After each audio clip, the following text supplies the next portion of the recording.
TogiNet Radio has partnered with one of the largest travel booking engines in the world to offer savings of 15 to 30% or even more.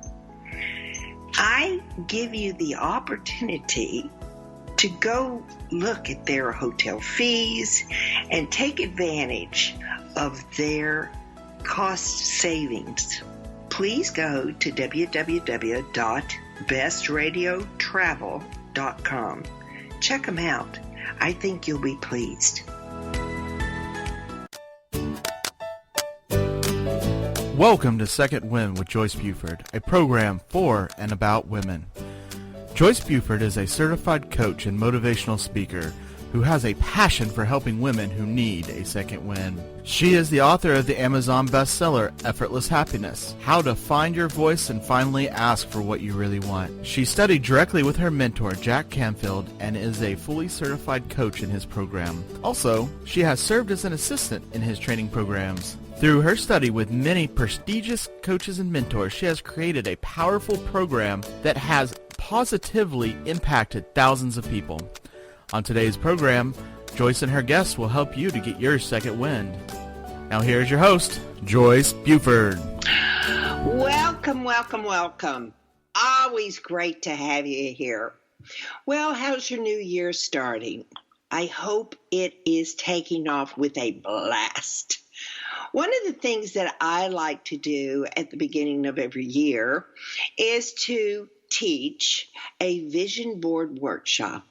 So I'm getting ready this weekend in Tyler, Texas. I will be teaching a vision board workshop. Now, you may say, what is that? Well, it's a board that you create, and it's made out of poster board, or it can be a pin board, or some people even make them into notebooks. And what you have on this board, it was created because it is such a valuable, it's a powerful tool in helping you create the life that you want to live. And you're going to do this in the what you want to do, what you want to be, and what you want to have in your life is what you're going to put on this board. So I teach this class because I like the gathering of like minds wanting to create something, and there's like an excitement in the room. But you can also do it at home, very quietly, in sort of a spiritual way of getting clear and focused about what you want in your life. Now, the vision board is more about what you want to be in the next year. It's more about what you want to have in the next year and who you want to be. So when we talk about that, we're talking about your visualizing what you want your life to be like. People are 100% more successful when they visualize before doing some practice. For instance, the Olympics has implemented this in all of their practice for many years, that they visualize the running or the competition that each competitor enters. They see him beginning it, or he or she, beginning, going through the process, and finishing with a win.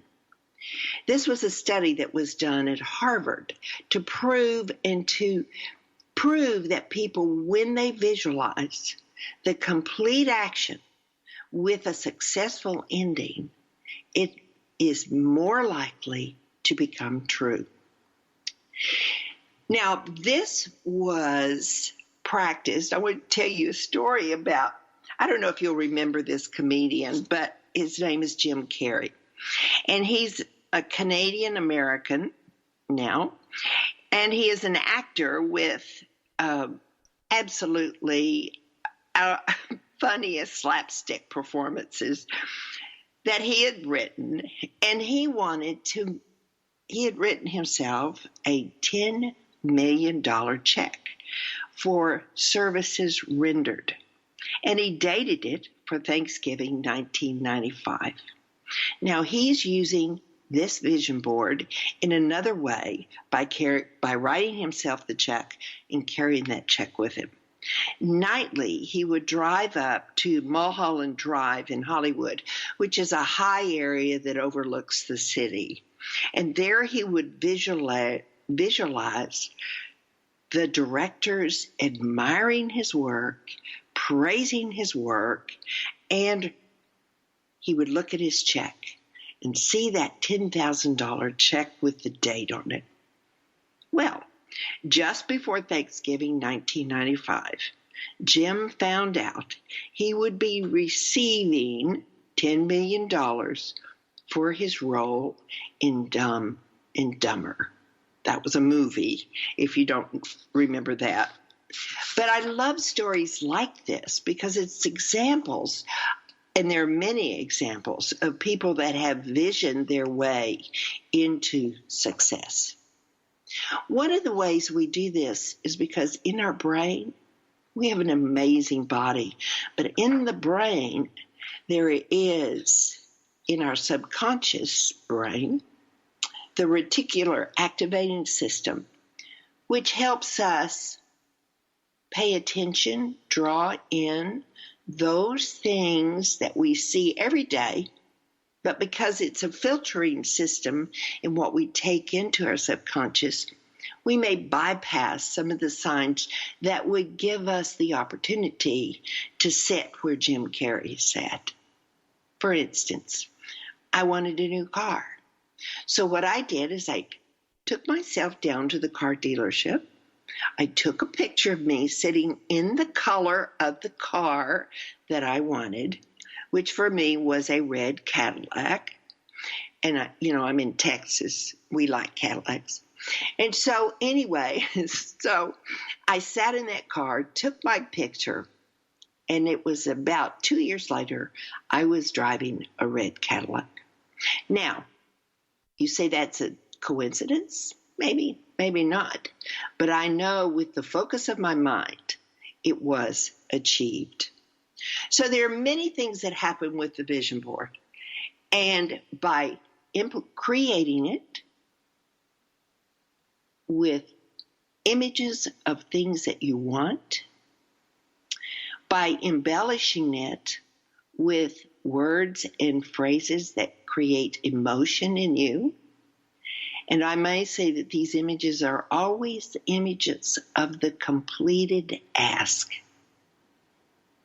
like my sitting in the red Cadillac, or Jim Carrey receiving his check. Once you create your board, it is your responsibility to place it in a place where it's very visible, and then you visit it daily, feeling the emotion and the reward of the ask. I hope with this quick little explanation of a vision board, you will do further research, or you'll just drop me a line and ask for some support here, and that you will take on the responsibility of creating your first vision board if you've not done one in the past. That's my New Year's word of encouragement to you out there. Now, let me share with you my guest today. Dr. Cindy is a board-certified physician in internal medicine with a PhD in genetics, and she spent the last 13 years as a hospitalist, helping hundreds of thousands of patients get their lives back on track. She is an author of From Fear and Failure to the Finish Line.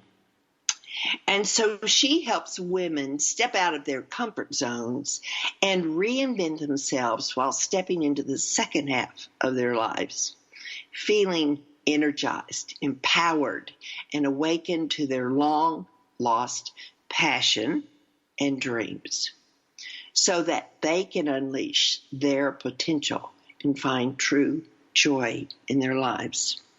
Kind of, Miss Cindy, Dr. Cindy, I think you need to teach the vision board too.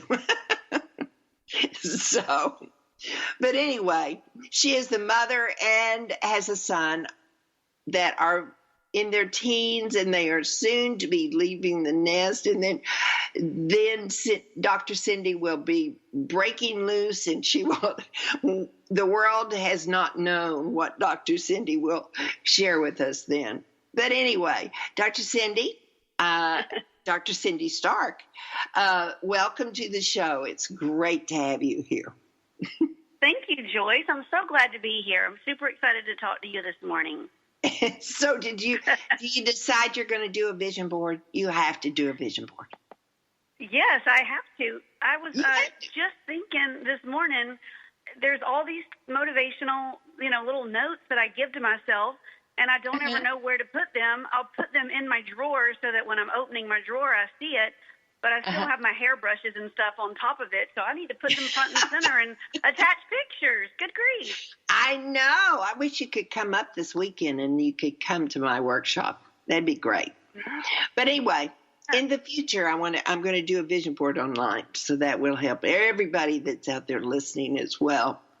So I have to know, this is a new term. Of course, you said you've been doing it for 13 years. But what is a hospitalist? How does that change your responsibilities as a doctor? What do you do? Yeah, it actually is the newest type of doctor there is. All the other kind of doctors have been around for hundreds and hundreds of years, but this one has only come into development in the last, couple of decades, I think, in America, and it came out of a desire for the internal medicine doctors and the pediatricians. Pediatricians utilize our field of medicine, and internal medicine doctors do, family practice, even GI doctors and surgeons. They have some doctors that only practice in a clinic setting that are in their field, and then when a patient needs to be admitted to the hospital, they employ our services and our manpower to take care of patients that are inside the hospital. So I only practice in the hospital. They only practice in the clinic. So used to 20 years ago, when I very first started being a doctor, I had to do it all, Joyce. In the morning, I had to go round on my patients. At noon, then I would go into the clinic, and then at noon I'd go back to the hospital. Follow up on labs at lunch, go back to the clinic, see patients from 1 to 5. At 5, go back to the hospital and finish up anything, discharge patients, and then go home. And it was wearing me out, and I guess it was wearing all the other doctors out in America too. Because that's no life. I mean, physician burnout is at an all-time high, and so they just separated the duties. Right. Yeah. Well, I didn't actually, I know in my own journey with health, I know now that I work with a hospitalist whenever I'm in a hospital, but I really didn't know the story about how that whole idea was established in the medical area. So what was it that said you needed to be a doctor? What was it about? I'd like to know about what age you were when you really put this together or planted a seed. Okay. Well, when I was a teenager, I had a couple of different things happen to me that required regular intervention by a doctor. I had some ear surgery because I had some hearing loss, and then I had really bad allergies, and then I was also, in a car accident, and I had to get my mouth wired shut. So that was 3 different types of doctors that I had seen, and that I really could tell how they really helped me kind of put myself back together and live a much more happy, productive life. I mean, who wants to have a broken jawbone and, hearing loss and terrible allergies, right? So I had always admired doctors, and I remember as a kid thinking, they're just the smartest people in the world because they really help people, get their lives back on track. But then I went to college, and I had changed my mind completely. I decided I wanted to be a medical researcher. So I went the PhD route in genetics. I was in the honors program in genetics and did a bunch of lab, like benchtop research is what we call it. You know, you do a bunch of experiments on the benchtop. You write about them. You get them published in scientific journals, and that just really, really satisfied me and my academic endeavors and my inquisitive mind from like age 17 to 21. But then, unfortunately, Joyce, there was a terrible tragedy happen in my family when I was 21 and graduating college that made me decide to go into medicine, and that was that my poor sister had a baby, and he stopped breathing one night in the middle of the night when he was 8 weeks old, and she woke up. She said, "Gosh, Cody slept through the night tonight," and she went into his little crib, and he was cold and blue, and it was just like absolutely, you know, there's certain things that happen in your life that are just seared in your memory, and needless to say, that was one of them. That was the most horrible thing I had ever been through in my life up till that age of 21. And the pediatrician, believe it or not, that child's pediatrician, and my sister's OBGYN who had delivered him, I don't know if it was SIDS, you know, sudden infant death syndrome, but I can't believe to this day when I think back onto it how they did this or why they did this, but I think they just really felt for our family, and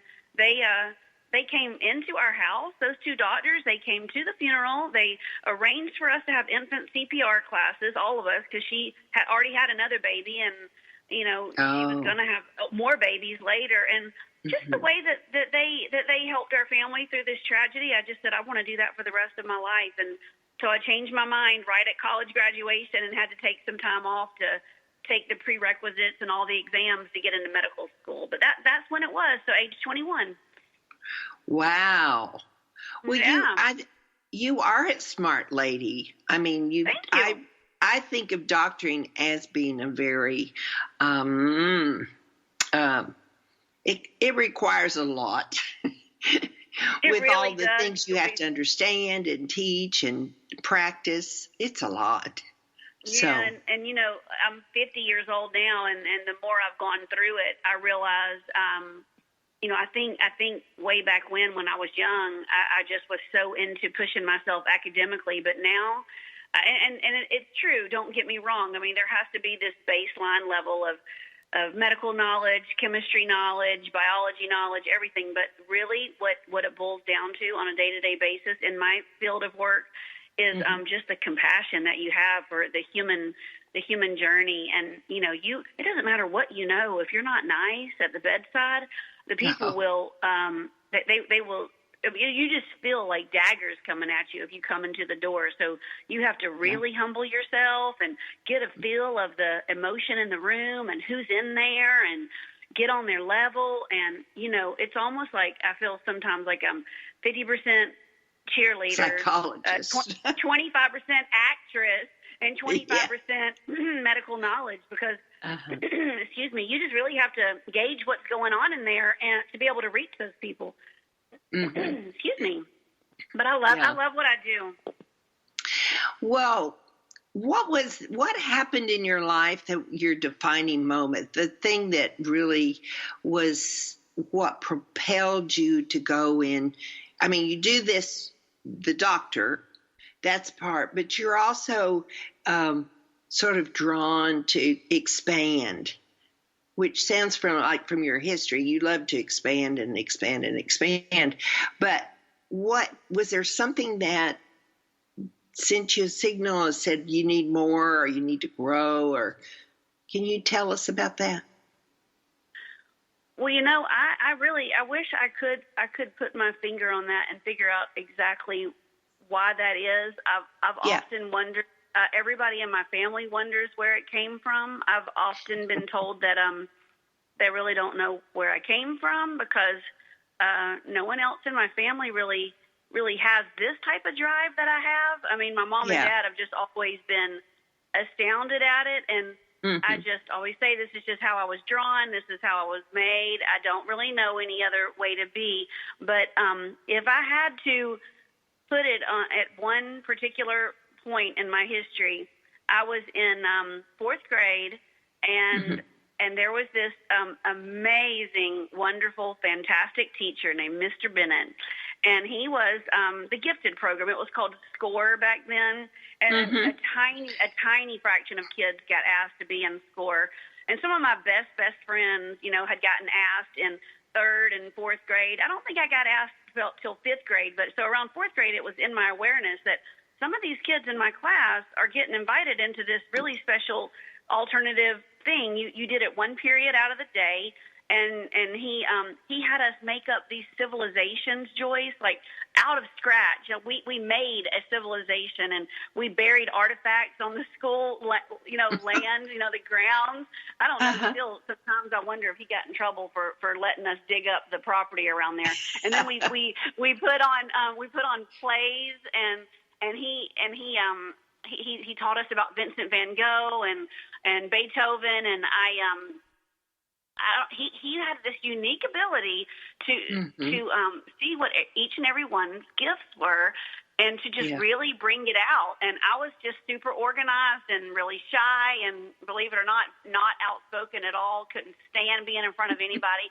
And so whenever we would have the plays, he would let me just be the director, and I could never get on stage. It would just terrify me. Now I love that. But anyway, so I think it was back then at the 4th grade, Mr. Bennett, he just cultivated this sense of, wonder and, just always being as good as you can. And from that point on, I was just always if there was an honors class to enroll in, I would put myself in there, or an AP class, at University of Georgia, I put myself into the honors program so I could be around the academic elite. And then I, went and didn't just get an MD, I got an MD and a PhD. And I don't know, I've always just wanted to write books and be on radios and write newspaper articles. I don't know. It's been in me ever since almost as long as I can remember, 4th grade. Really? Now, did you have somebody in your life that was always the cheerleader for you? Did they embellish the "you can do anything" that so many of our young people, I didn't particularly get it when I was growing up, but it's very valuable. Would be great for so many people to hear. You are wonderful. You can do anything. Did you have that in your family? Or was it from that 4th grade teacher? Yeah, we love that teacher. I really, I have actually stayed in touch with him, and I invited him when I was 27. I invited him to my, it was called the defense of my thesis. When you get your PhD, you have to do this public defense in front of everybody. And I invited Mr. Bennett to that public defense. And so he and I have stayed in touch all these years. I think the world of that man. And I'll tell you, Joyce, no one's ever asked me these questions you're asking me this morning. So I'm really having to put my thinking cap on. I definitely think that my mother and my father, as much as they could, that they told me I could do anything. They could see I was very different than them. Right. My dad's an electrician and my mom's a hairdresser, and so they encouraged me as much as they could. I don't think sometimes they knew what to do with me, but they paid for me to go to college, which was very nice, because no one in my family or either one of their families had ever done such a thing. And cool. They let me do that, and then and then when I went to medical school and graduate school, I actually got a full ride scholarship for that. But they always supported me as much as they could. But I do believe, if I'm answering that question truthfully, it would be there were always just one teacher here and there, and that just made me know I could do anything I wanted to do, and they just encouraged the crap out of me to find whatever it was and just keep pursuing it. And then at my first job, I had not my first job, but one of my jobs, there was this man, Mr. Picklesheimer, that also encouraged me. And so there were people along the way, sure enough, but they were just adults that were teachers and employers, is all I can say. Mr. Bennett, Miss Wendelkin, and then Mr. Picklesheimer. And I really I feel like I owe everything to those three, because they were the main ones for sure. Well, it's awesome when you can remember teachers like that. They play a very important role if you're fortunate enough to have those teachers that can encourage you like that. And I'm sure, Dr. Cindy, that everybody just in the little time that I've known you, I'm sure they could recognize the drive that you had, the desire for more in your life. You know, that just feeds a teacher, a good teacher, you know, one that really has their heart in their job. Really, that's awesome. Well, you have even gone on to begin creating an online business. Now, tell us a little bit about that. Oh, my goodness. That has been a labor of love. It's been a year in the making. Yes. And, you know, it's very interesting to me. I always have just been, I don't know if this will make sense, but it makes sense to me. But I kind of like put myself in these degree programs, and it's just like this little railroad right in front of you, and all you have to do is just walk rung by rung by rung, and you get your degree at the end. You get your job at the end. You get your book at the end. You know, I did an Ironman triathlon, and someone showed me the training program, and I did the exercises, and I crossed the finish line. I mean, it was just always, there's the path. Take it. You get the prize at the end.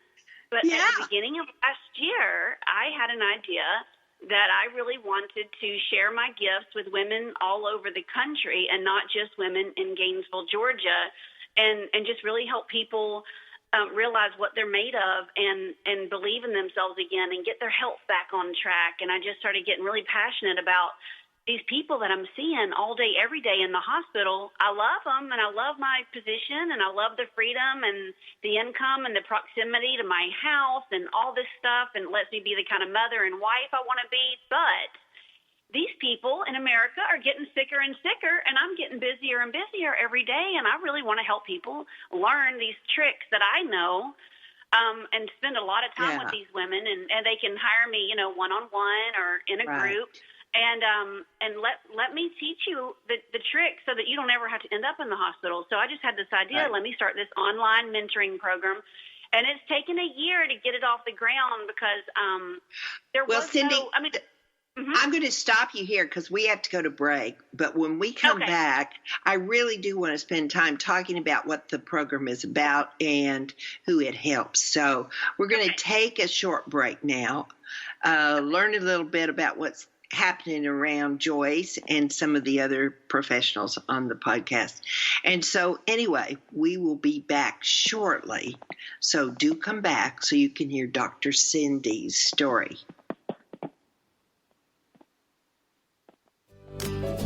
Transformational coach, motivational speaker, and author Joyce Buford returns after this short break.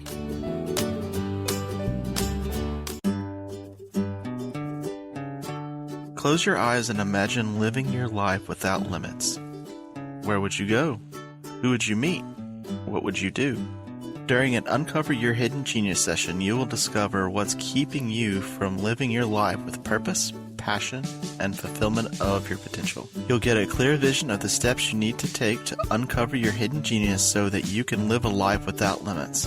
Sessions can be done over the phone, Skype, or in person. Find out more at www.joycebufordempowers.com or by calling 903-287-0747.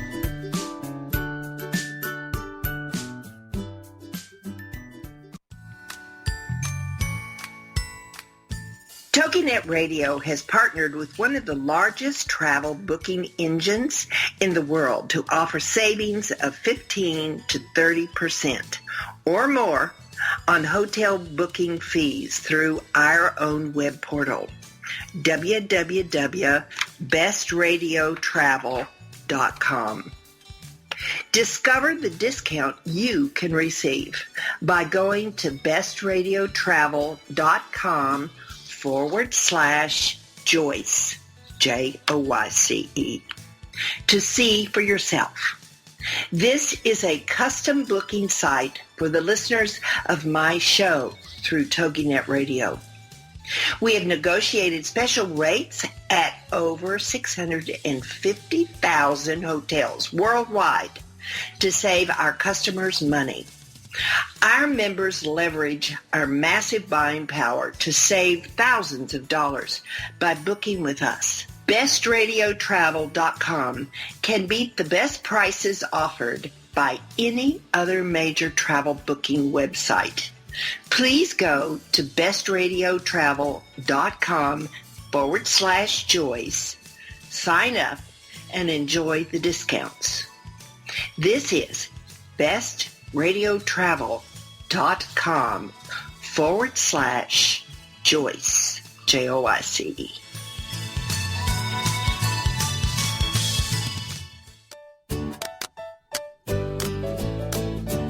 Welcome back to this segment of Second Wind. Joyce Buford, the author of Effortless Happiness, continues in this segment to share insights that will help you live a life of greater purpose and filled with happiness.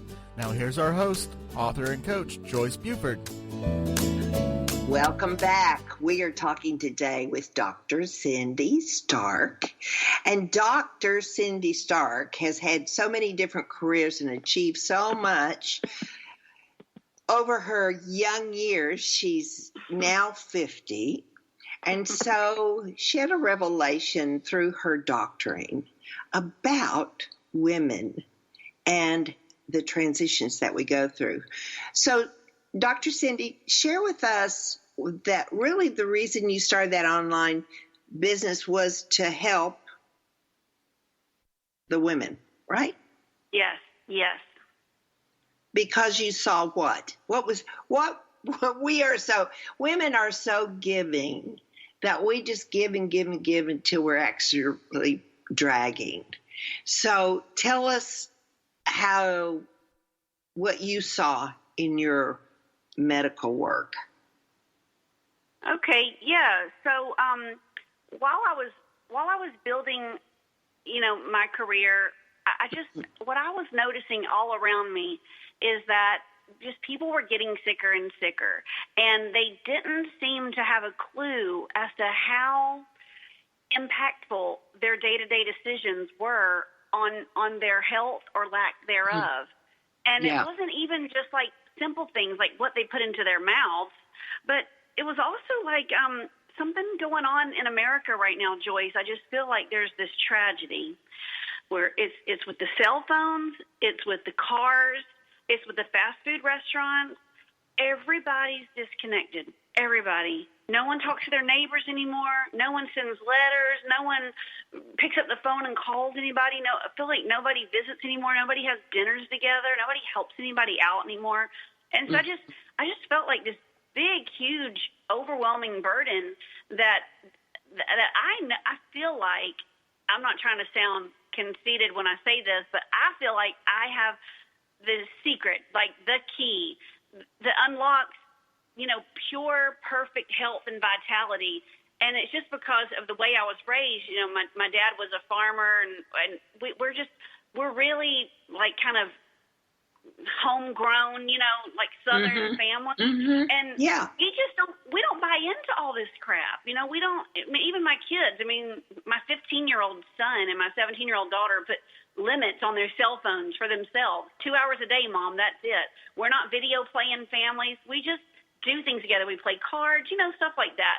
We go camping, hiking, and I just had this revelation in the last 6 years. It's been working in me that I need to help people, and I'm not able to help people the way that this traditional working in the hospital is. And because I feel like if I don't get my message out, Joyce, people are getting sicker and sicker, and the hospitals are getting fuller and fuller, and something's going wrong. And the mainstream media and medicine, they're not telling people what really matters. And I know what really matters because I see the devastation in my face, front and center all the time. Right. Well, I have to go back and say, were your teenagers did they self-impose those limits on themselves because they had seen it in you? Or how did that come about? I think that's a wonderful thing to happen. I do not know where these children of mine came from. I'm here to tell you. Obviously they're probably mimicking things they see. I'm Yes. sure, but Yeah. they are just not of this world. They're really they stick out like sore thumbs at their school. They say, "Mom, everybody else is like drinking and disrespectful and trying to be physically active, sexually speaking with members of the opposite sex, and then they're just really into academics and they're just really into their sports. My son's really into sports and acting, and my son's really into guitar and music and playing ukulele Awesome. and all that. And they just have other stuff going on in their life, and they know that the phones and that the television are taking them away from just more important things. So no, it wasn't anything that I really, my husband and I taught them. They just they are seeing the downfall of teenagers all around them, and people are they just think their peers are like idiots in a way. I hate to say that, but it's just like, they just think they're stupid. What they're doing. Their whole life is on social media and TikTok and smoking and drinking, and that vaping crap that's going on right now. And they just they don't want that for themselves. So Right. It was self-imposed. They came up. Yeah. Well, I've seen over the years the family unit really break down more and more, and I think if children can't see normalcy, then they think this chaos that is building is normal. It's the future. And so it sounds like you all do spend time as a couple with your children, and you do focus on being outside and now you live in a mountain area of Georgia. So, it probably leads itself more to being outside and enjoying the nature than some locations could. But, when you're trapped in a city and mom and dad spend all day going back and forth to get to their jobs, it's tough, And so what happens is that you miss this wonderful opportunity to actually demonstrate wholesome living. Right. I mean, it's a blessing to live where you live. It is. Yeah. And we don't own a boat, but we also live on Lake Lanier. So we often just go, we take the golf cart down and just watch the sunset at the lake. But they both have friends that have boats and little jet skis. And so, and I was a Boy Scout leader for my son. And so we were just always, it forced us to do things outside every single week to get those little badges. And so we just don't buy into like your whole entire life is this little, 3-inch by 5-inch thing that you hold in your hand, and it's been really cool to watch my kids. And my son told my husband and I the other day that this just came out of the blue, Joyce, but he just said out of the blue, he said, you know what my goal is in life? We were talking about people and how they post about drinking alcohol on social media, and that really turns us off. And he said, my goal in life is to never have a single sip of alcohol for my whole life. And we said, that's awesome, Wyatt, but don't judge people that do drink, because there's going to be a lot of people around you, especially at college, that do drink, but you do you, and you let them do them. And I would have never thought I would have heard that coming out of one of my children's mouths, because unfortunately my family had suffered with alcoholism a long time, generations ago. So I think that was pretty cool too. That is cool. Yeah. I'm excited. Tell me about some of the things that happen to the women that you see. We were talking yesterday. I always have a pre-call with my guests because it's just a great opportunity to meet them and share the message. And so anyway, we were talking about some of the physical things that you saw with women that was affecting them. So can we kind of talk a little bit about that? Do you mean, I'm sorry, I'm not remembering what we were talking about. Are you talking about the... Well, just the transitions. For instance, the choices, you alluded to that just a few minutes ago, the choices that we have in our life to select good food versus fast food. The choices that we have to walk out in our streets versus sit in our TV, always watching the TV. The importance of those building up in our life. And as we age, which, you're 50, I'm older than that, but as we age, you have what do I want to say? You have the results of that type of life. It keeps building. It's not just today. It's like in 10 years, eating those fast foods will be really working on you, and no exercise. And I have to say, I even struggle with exercise myself because I'm not naturally drawn to outside, but I have to walk. Or it all falls apart. Yes. Okay. I see. I know. Yeah, I know what you're talking about. So, what happens? I think it starts. This is just my personal opinion. After seeing it for so many years, I think it starts as simple aches and pains and difficulty sleeping. It seems like those are the first two things. I call it insomnia and arthritis. People might not label it as such, but it's just aches and pains and difficulty sleeping. And so they don't realize little things that they're doing that are causing these things to begin. And one of the most tragic things I see are really bad arthritis just causing incredible bone spurs, and it's called like cervical stenosis and lumbar stenosis, all this bony overgrowth. And then they have to go through surgeries to open up all this excess bone growth from the arthritis that's caused by the poor nutrition or the poor posture or poor sleep. And they have to go through surgeries to open up their poor spinal cord so their spinal cord can breathe again because their hands are falling asleep or they're having terrible pain down their legs. And then it happens, the same type of process is happening with hardening of the arteries, whether it's leading to heart attacks, stroke, or just clogged up arteries in your legs. And you have to go through all these stents and bypass grafts and all this. I mean, it's all related. And it just, things aren't moving properly like they're supposed to. And it has a lot to do with our lack of exposure to natural sunlight, Joyce, and then holding these phones in our hands so much all the time, and then the foods that we eat, we don't even remember to eat fruits and vegetables at all. I watch my own husband. He unfortunately does not practice what I preach at all, but we're trying. But he'll, for breakfast he'll have granola bars, and for lunch sandwich and chips, and dinner, he'd have like hamburger and French fries, and he'll think that his vegetables are the piece of lettuce and the slice of tomato that's on the hamburger. And that's not even one serving of vegetable. And you're supposed to have like 5 to 9 a day. So it's just little things like that just lead to the degeneration of our bodies because our bodies weren't meant to live like that. Yeah. You'll be so proud of me. I am doing a detox with a friend of mine who's in Florida. And, now through the internet, you can go anywhere and get benefits. Yeah. So anyway, she was talking to me about, it was sort of the introductory. And so I was telling her about my aches and pains, and she was going, oh, you need more water.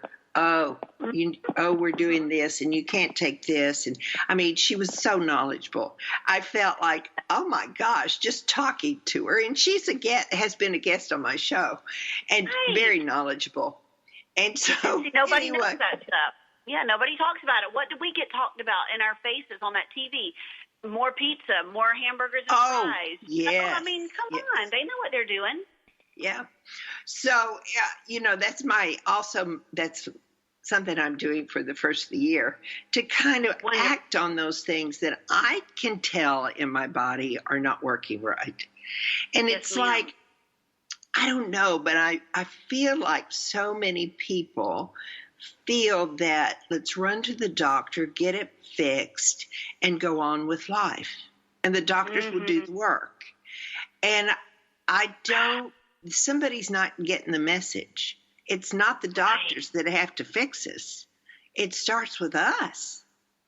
Right. They think this is this is kind of complicated, but I'll say it really, really simply.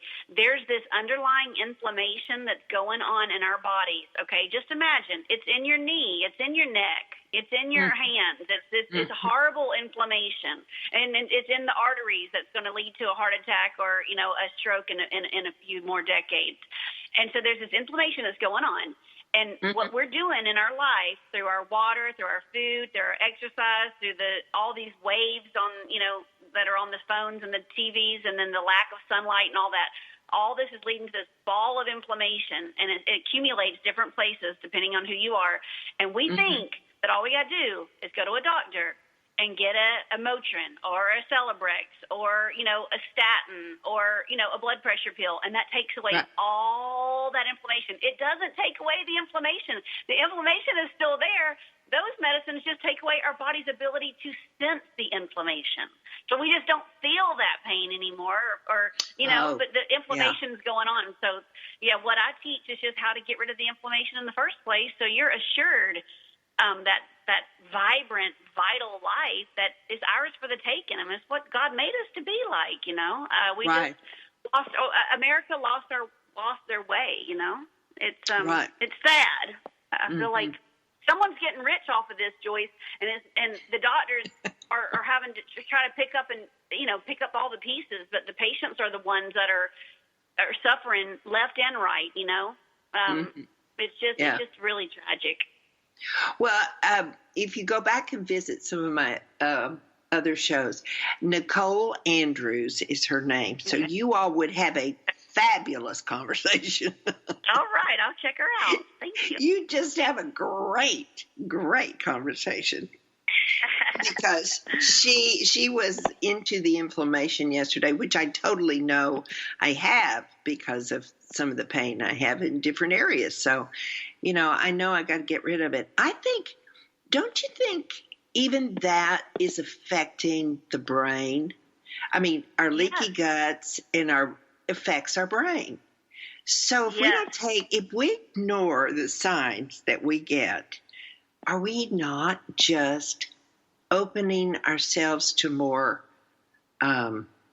illness? Yeah, we absolutely are. Yeah. And we're not, nobody even senses it. They think it's a normal part of aging, and it's not. And, it's, there are simple things. It's multifaceted that you just have to tweak a little things here and there, and everything starts aligning correctly so that all of it starts working together like it was supposed to. Yeah. But no one's taught preventative maintenance. They're just taught, for lack of a better word, just like gluttony, and I don't know. It's just they're selling it the way they sell it on the television commercials. It makes you think it's going to be for the good of you, but it ends up being for the bad of you. And so it's really saddening to me, and because the general people just don't realize that they're being duped, And so it is really easy to reclaim your health, but you have to be shown the way, like that little pathway, that railroad thing I was talking about earlier. Right. It's also kind of, you have to get outside of your comfort zone. It's so easy just to work as a robot through your life and just not change anything, just keep the same habits. But it really does take effort to want to go the health route. But the rewards are magnificent. I mean, you get your life back, right? Right. And I always tell people, you might think that it's expensive or that it's a pain in the butt, but you want to know expense and a pain in the butt, go hook yourself up to an IV of chemo once you have cancer, or to crack your chest open to get 5-vessel bypass graft, or get your neck sliced open to get all that extra bone out of your spine so that your spinal cord can breathe again.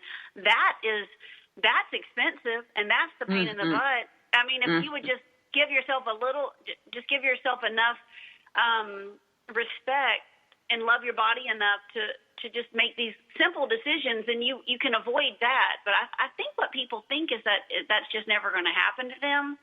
But right. I guess because I, as a doctor, I see brand new, Joyce, I see a brand new crop of 26 patients a day. Every day, all day, every day, 5 days a week, 52 weeks a year of people that are going through all these surgeries I'm telling you about. So I feel like everybody's getting it, you know? It's so, and I don't know, How do you see 26 people in one day? That's a lot, seems like to me. I have a nurse, I have a nurse practitioner. So, okay. She and I divide and we discharge and all of them each day and readmit the next day. We just have a big system, like a